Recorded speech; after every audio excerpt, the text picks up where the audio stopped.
As has been trailed in this series, the role of procurement is to capture value from the supply chain, its network or ecosystem. And the primary method of achieving this has become category management.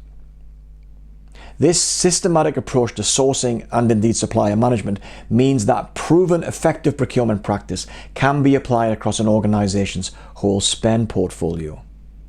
Because of the detailed preparation necessary to undertake category projects, the application of the process provides a tighter link between budgets, forecasts, and desired outcomes.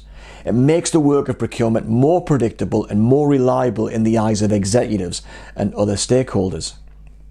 It also means that the agreeing of savings targets has the potential to be more accurate and realistic, although not always, as we shall see. In this video, I will cover the 3 primary value levers procurement focuses on in fulfilling its role in the organization, as it's not only savings procurement is interested in or accountable for. I will then go on to explain why cost savings is procurement's most important metric and probably always will be, and how those savings are measured. For salespeople, this is important as price increases and indeed offers of savings can be time critical. So after thinking about the explanations in this video, sales professionals and viewers can begin to understand when to plan changes in their offers to customers for maximum acceptance and possibly impact. Let us start with looking at the 3 primary value levers procurement is concerned with. Firstly, there are cost savings. This is the heart of the procurement job. Of course, that's assuming continuity of supply has been safeguarded. We must never forget that.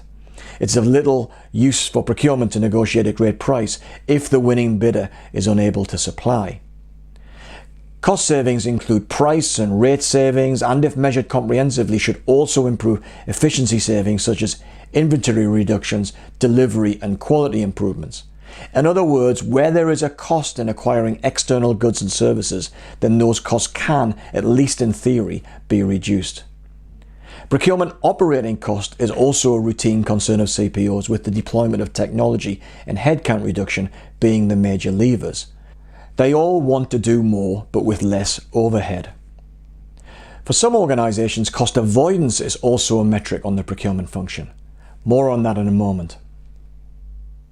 Risk reduction has also become a priority, particularly since the financial crash of 2008. This has meant procurement applying more diligence on the financial health of suppliers and sub-suppliers in the name of continuity of supply and corporate reputation management.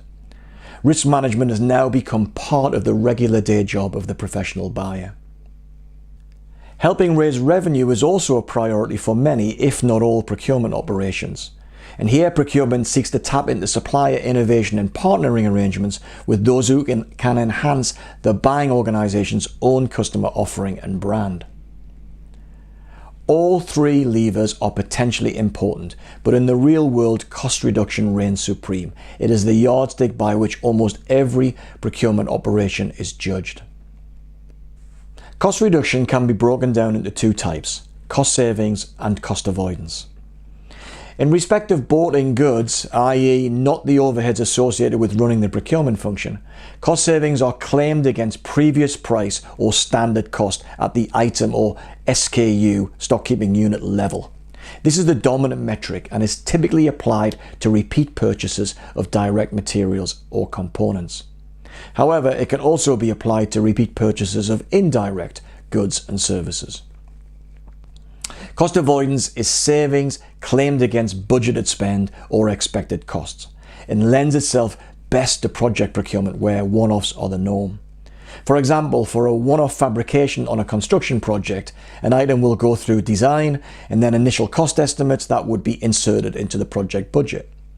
Then later, formal negotiations take place between the construction company's buyer and the supplier or contractor, and a final price is agreed. If that final price is lower than the budget estimate, then a cost avoidance saving may be claimed.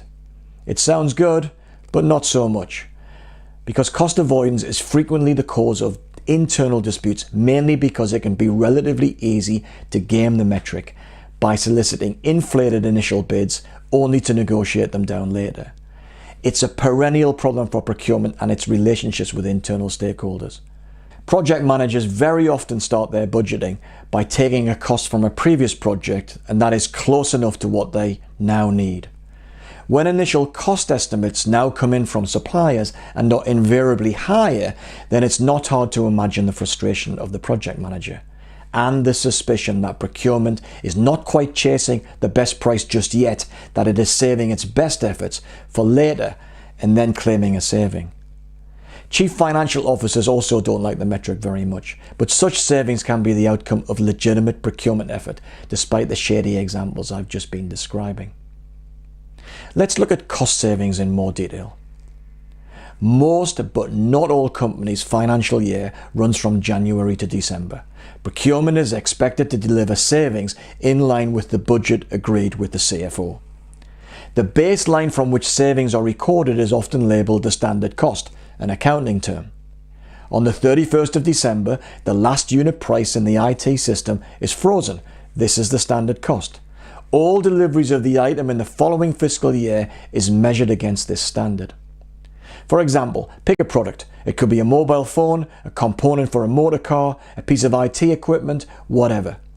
If the unit price for that item is currently 100 and remains so until the end of the financial year, the standard cost for the item for the following year will be 100.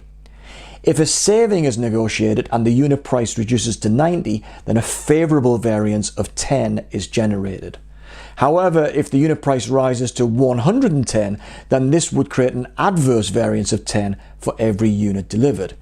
It's a simple way of measuring cost savings, especially as its simplicity can accommodate sometimes tens of thousands of different items. Procurement's job is to ensure the aggregate variances of all procured items come out favourable and so deliver the company lower input costs next year than were experienced in the current year. Of course, every year procurement, like all business functions, submits a budget for the following year. This is normally carried out and then refined in the period between July and October. Procurement's category managers will analyse their own share of the total spend, sometimes taking their analysis down to an individual item level, and predict what the savings will be next year. Like all budgets, they're subject to challenge and to stretching. It can be a stressful period for everyone, and most breathe a sigh of relief when it's over, unless of course the stretch target is unreasonable or excessive, which is the usual CPO complaint. All of this can have a significant impact on supplier sales reps, particularly in terms of when savings are offered or price increases requested. Mistiming a price change submission can elicit a response from the category manager that can be anywhere on the spectrum from being mildly grateful to being enraged.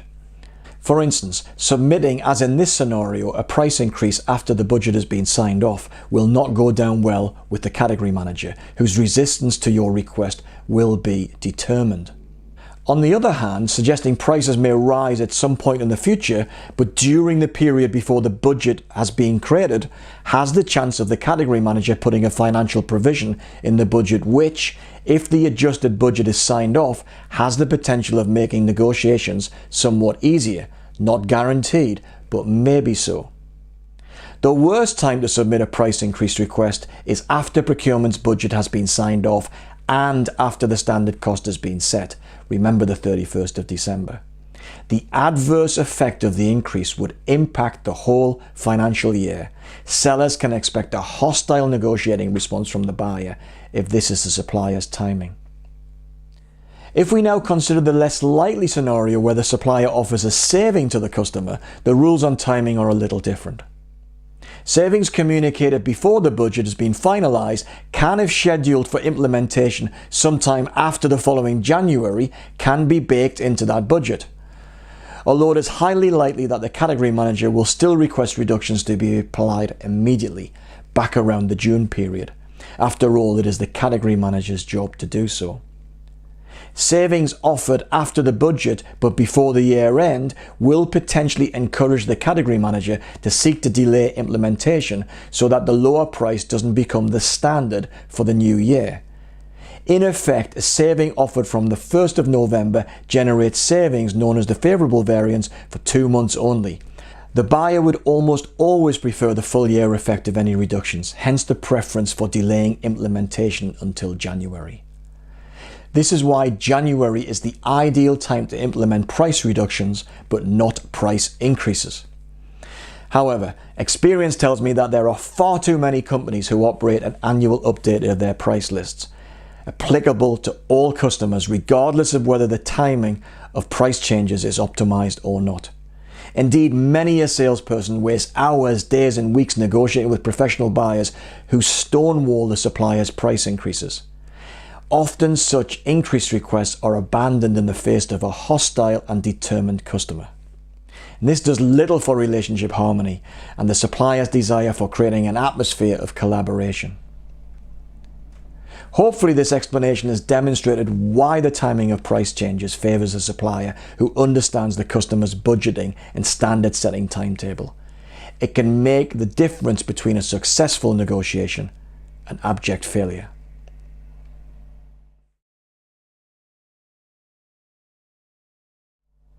The key learning points from this video are: firstly, procurement understands value and total cost of ownership very well.